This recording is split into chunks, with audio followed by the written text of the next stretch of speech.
Assalamualaikum warahmatullahi wabarakatuh. Alhamdulillahi rabbil alamin. Wa bihi nasta'inu ala umuri dunya waddin. Wassalatu wassalamu ala ashrafil anbiya'i wal mursalin wa ala alihi wa ashabihi ajma'in, amma ba'd. Ibu-ibu, bapak-bapak, dan saudara-saudaraku yang berbahagia, rahimani wa rahimakumullah. Sesuai dengan edaran atau pengumuman yang telah disampaikan oleh panitia, bahwa tema kita untuk kajian malam ini terkait dengan kajian kitab Bulughul Maram. Nah, karena itu saya ingin membahas materi yang menjadi kelanjutan dari tema-tema yang sudah kita bahas.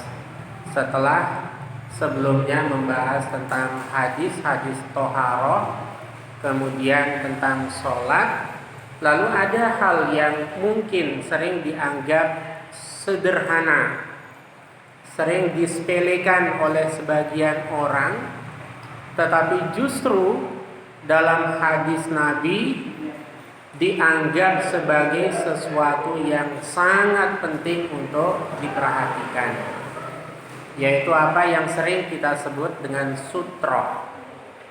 Kadang diartikan sebagai skat, ada juga yang mengartikan sebagai tabir, dan beberapa pemaknaan yang lain. Tapi inti dari sutra itu adalah satu jarak atau satu tanda yang menunjukkan batas yang tidak boleh dilewati oleh orang lain ketika seseorang sedang melaksanakan sholat, baik itu sholat wajib maupun sholat sunnah. Ketika Zaid bin Khalid itu bertanya kepada seorang sahabat yang lain yang bernama Abu Juhaim, dia ingin mendapatkan fatwa dan penjelasan langsung dari Rasulullah SAW terkait dengan satu kasus di mana ada seseorang yang lewat di hadapan orang yang sedang sholat. Ini seringkali terjadi tidak hanya anak-anak tetapi bahkan orang dewasa. Ada orang sholat lewat saja di hadapan orang yang sedang sholat. Ketika mendapatkan pertanyaan semacam itu, maka kemudian Rasulullah SAW bersabda, qala Rasulullah SAW, "Lau ya'lamul maru baina yadayil musalli madza 'alaihi." Kalau seandainya orang yang lewat di hadapan orang yang sedang sholat itu mengetahui apa dampaknya, apa resiko yang didapatkan karena dia melewati atau lewat di hadapan orang sholat, lakana yakifa arba'ina khairal lahu min ayyamurra baina yadai. Seukurannya, kata Nabi, dia berdiri selama 40 itu jauh lebih baik bagi dirinya ketimbang lewat di hadapan orang yang sedang sholat. Rasulullah tidak menyebutkan 40 itu 40 hari kah? Apakah 40 minggu? Apakah 40 bulan? Ataukah 40 tahun? Tetapi jangankan 40 tahun, disuruh berdiri 40 hari sebagai hukuman terhadap orang yang lewat di hadapan orang sholat, itu tentu satu hukuman yang sangat berat. Nah, di dalam syarah hadisnya itu dikatakan arba'ina itu apa maknanya? Ternyata salah satu syarah hadisnya mengatakan 40 tahun. Berarti ini kan menunjukkan betapa beratnya resiko atau bahkan dosa bagi mereka yang lewat lalu lalang di hadapan orang sholat. Nah, ini perintah Nabi untuk diperhatikan, sekaligus juga larangan untuk lewat di hadapan orang yang sedang sholat. Sampai dijelaskan di situ, mending dia berdiri 40 tahun kalau menggunakan satu sarah hadis itu, daripada dia harus melewati di hadapan orang sholat. Kata arba'in dalam hadis-hadis Nabi itu seringkali digunakan untuk satu hukuman. Ada yang arba'ina kharifah, 40 tahun. Itu juga ada yang dikaitkan dengan neraka, ungkapan arba'ina kharifah itu. Terlepas dari apakah maknanya 40 hari, 40 bulan, ataukah 40 tahun, intinya adalah terlalu besar resiko, terlalu besar dosa orang yang melewati atau lewat di hadapan orang yang sedang melaksanakan sholat. Nah, sehingga nanti dalam hadis-hadis lain itu disebutkan, lalu apa kiatnya sekarang supaya orang tidak lewat di hadapan orang sholat itu? Salah satunya adalah dengan membuat atau meletakkan sutroh. Nah, sutroh yang ideal untuk satu masjid, untuk satu musola itu seperti apa ukurannya? Seperti apa bentuknya? Nah, ini juga dijabarkan dalam beberapa hadis.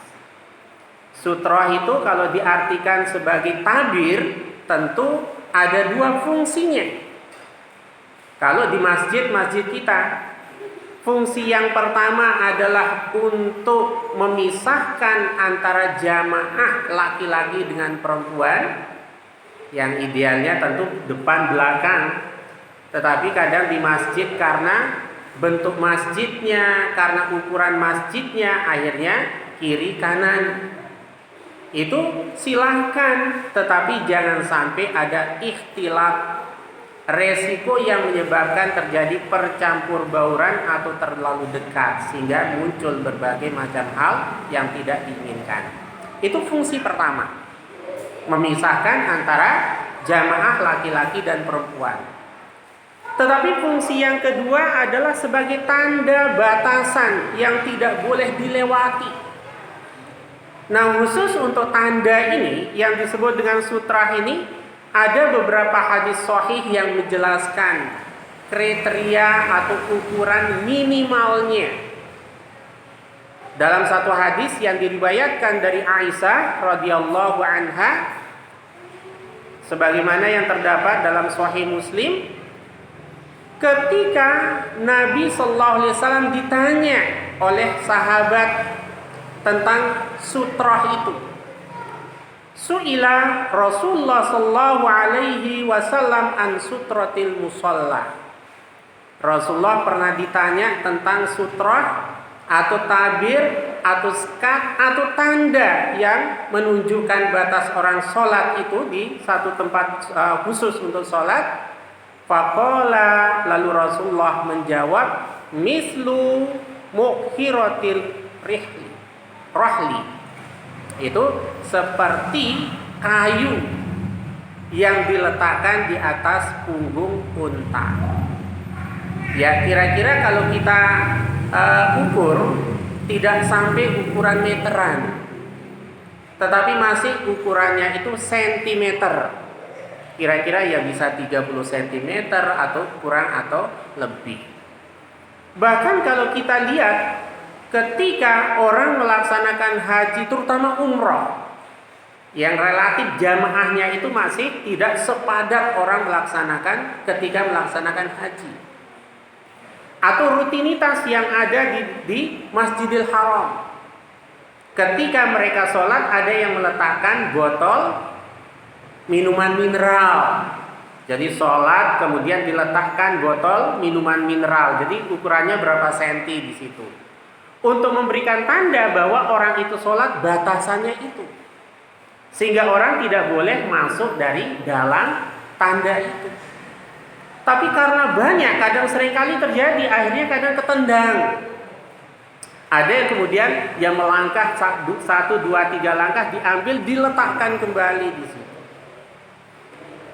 Nah, intinya di sini bahwa tanda itu sangat bervariasi.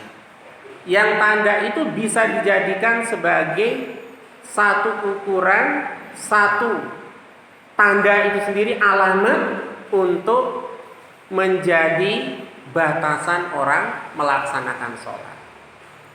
Kemudian dalam hadis lain yang diriwayatkan oleh Imam Muslim dari Musa bin Talha, Rasulullah sallallahu alaihi wasallam bersabda, "Idza wada'a ahadukum baina yadayhi misla mu'akhiratir rahli falyusalli wala yubali man marra wara'a dzalika." Barang siapa apabila salah seorang di antara kalian meletakkan satu benda yang ukurannya itu seperti kayu pelana di atas punggung onta, yang ukurannya berapa sentimeter itu, maka hendaknya dia melaksanakan sholat. Dan jangan peduli terhadap orang yang lewat di luarnya itu. Waro'ah di belakang itu artinya di luar, bukan di dalam, yang mendekati posisi orang sholat. Nah, artinya di sini ternyata sutroh itu bukan selalu dimaknai menghalangi sehingga orang itu tidak terlihat, sehingga tabirnya harus tinggi, misalnya kan di suatu tempat masjidnya ada yang sampai sekian meter, akhirnya tidak terlihat. Tidak selalu seperti itu, tetapi bisa sekedar tanda agar orang paham, orang tahu. Nah, kalau kita sudah meletakkan itu, orang lewat di belakangnya, silahkan. Bahkan Nabi bersabda wala yubali, dan dia tidak peduli, tidak perlu dipedulikan orang yang lalu lalang. Nah, maka kalau hadis ini dikaitkan dengan kiat kehusuan dalam sholat, salah satunya kan kita menghadap ke arah tempat sujud itu. Kita ketika sholat menghadapkan wajah kita ke tempat sujud itu. Nah, ini kemudian tanda atau sutroh ini sekedar pembatas, sehingga tidak perlu melihat orang yang lalu lalang. Wala yubali, biarkan saja, kita tetap khusyuk sebab kita sudah memberikan tanda. Saya beberapa kali ke Papua, terutama Papua Barat. Kalau di Papua Barat ini selesai saya sholat langsung saya fotoin. Persis tanda sutroh ini dia menerapkan hadis Nabi itu. Begitu selesai sholat jamaah di sini, saya mundur, kemudian saya sholat di sini. Otomatis nanti ada jamaah atau takmir yang melihat, langsung meletakkan ini di hadapan saya. Sehingga orang tidak boleh melewati ini pada posisi ini, tapi dia bisa saja lewat di luar ini. Nah, waro'ah itu yang di sananya itu, dia bisa lewat. Begitu pedulinya takmir masjid di Papua Barat dalam urusan sutroh itu. Sehingga orang otomatis kalau ada siapapun yang sholat sunnah misalnya, loh kok tidak ada tanda yang dia letakkan, apakah tas di sini misalnya boleh sebagai sutra? Misalnya kita bawa jaket kita letakkan di situ, boleh juga menjadi sutra. Karena salah satu makna sutra itu adalah pembatas, sehingga orang tidak boleh lewat di dalamnya, tapi boleh lewat di luar. Nah, sehingga para ulama menjadikan satu kesimpulan. Bahkan ada yang lebih keras lagi mengatakan tidak sah sholatnya orang kalau dia tidak memasang sutra, karena memahami hadis itu secara harfiah. Padahal sutra itu bisa saja misalnya kalau tidak ada orang, oh ini tembok, kita sholat mendekati tembok, maka tembok itu juga berfungsi sebagai sutranya. Maka pembatas itu tidak selalu tinggi. Nah, kalau kita kemudian pelana atau kayu yang diletakkan di atas punggung onta, ya kalau kita ukur ini sekitar berapa? Mungkin 30 sampai 60 cm tanda. Dan bahkan pada masa Rasulullah SAW ada hadis ini juga yang diriwayatkan oleh Imam Hakim dari Sabrah bin Ma'bad al-Juhaini. Rasulullah SAW bersabda, liyastatir ahadukum fis sholati walau bisahmin. Hendaknya seseorang meletakkan sutra ketika dia sholat, walau bisahmin, sekalipun dengan anak panah. Karena kan sholatnya itu di tempat yang bertanah tentunya, tempat lapang. Sehingga ada yang membawa tombak, ya tombaknya yang ditancapkan. Ada yang membawa tongkat, ya tongkatnya yang ditancapkan. Ada yang membawa panah, ya panah itu ditancapkan. Variannya atau bentuk sutra itu ternyata beragam karena fungsinya itu sekedar tanda jarak atau batasan orang untuk sholat dan tidak boleh dilewati di dalamnya. Permasalahannya kemudian, apa sih pentingnya sutra itu ketika orang melaksanakan sholat? Ternyata dari berbagai versi hadis yang kita baca, intinya itu adalah supaya tidak mengganggu orang yang sedang sholat, supaya tidak mencederai kehusuan orang yang sedang sholat. Yang lebih tinggi lagi adalah sholat itu kan sedang menghadap Allah. Orang sholat itu menyembah Allah. Orang sholat itu adalah komunikasi terdekat dan paling efektif antara seorang hamba dengan Allah. Nah, kalau orang sedang menghadap Allah, lah kok kemudian ada orang yang lalu lalang, itu tentu satu kesalahan yang fatal. Tapi di masyarakat kita kadang seringkali diabaikan. Sudah jelas orang sholat, ya lewat saja. Nah, ini yang perlu kita sampaikan, bahwa lewat di hadapan orang sholat itu ancamannya sangat keras dalam hadis Nabi SAW. Dan bahkan secara tersurat maupun tersirat banyak hadis yang menegaskan tentang dosanya orang yang lewat di hadapan orang yang sedang sholat.